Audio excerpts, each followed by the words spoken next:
Mesdames et messieurs les journalistes, chers compatriotes, c'est avec une profonde tristesse et une vive indignation que nous avons appris l'attaque terroriste survenue ce mercredi 8 janvier 2025 dans la zone de Pointe-Rip située dans le département de la Drôme.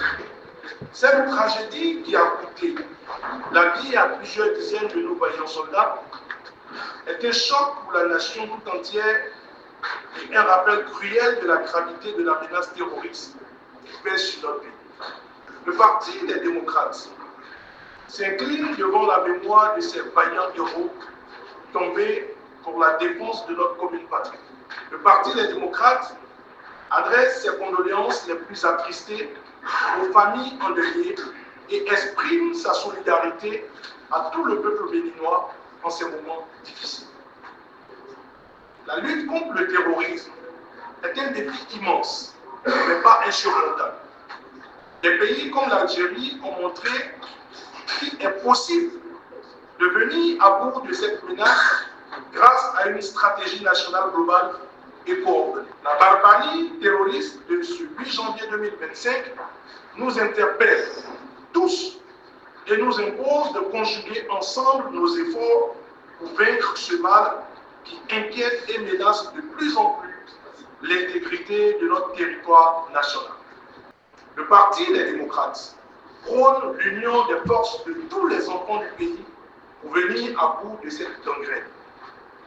Le Parti des démocrates propose une réponse globale articulée autour de 3 axes. 1. Le renforcement de la coopération régionale. Ce renforcement sera matérialisé à travers la mise en place de brigades mixtes, ou plus communément appelées groupements tactiques interarmés.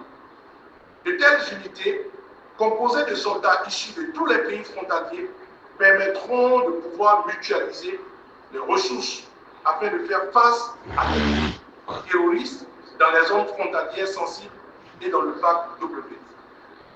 Cette stratégie de coopération internationale permettra aussi le partage systématique des renseignements pour une riposte rapide et efficace, ce qui permettra de suivre les groupes terroristes qui vont et viennent entre nos différents pays et les éradiquer.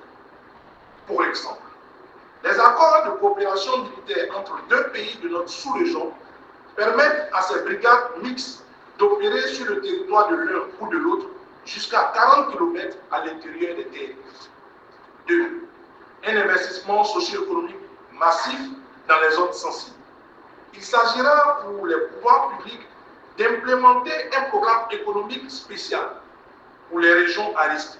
Ce programme s'articulera autour des mesures suivantes. Le développement d'infrastructures, c'est-à-dire des routes, plus d'écoles et plus d'hôpitaux pour désenclaver ces régions. La création d'opportunités économiques pour la jeunesse grâce à des projets agricoles et artisanaux.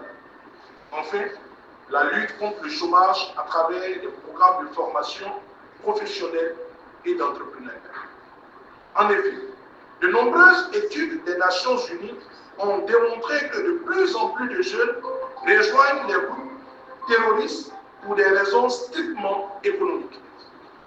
Et c'est l'occasion de prendre l'exemple de l'Algérie, une fois de plus, qui a su éradiquer le péril terroriste avec un vaste plan Marshall dans les zones à risque.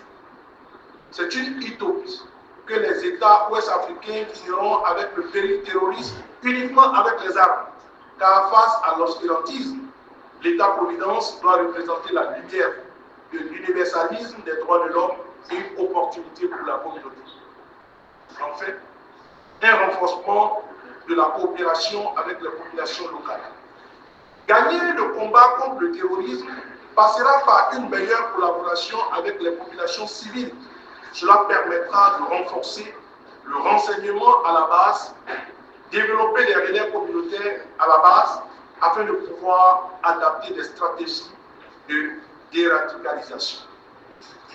Cette guerre ne se gagnera qu'avec le soutien total de nos concitoyens qui sont en première ligne face à ce combat. Nous appelons à l'unité nationale pour faire face à cette menace commune.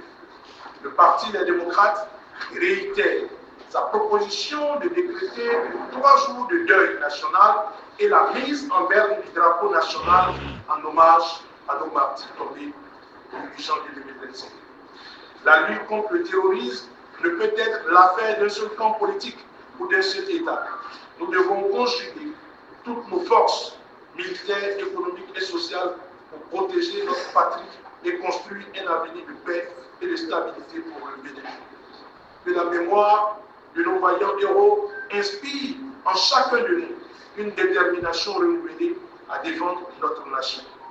Paix aux âmes de nos martyrs, vive la République, vive le Bénin, Dieu bénisse le Bénin, je vous remercie. IBIS TV, créé pour inspirer.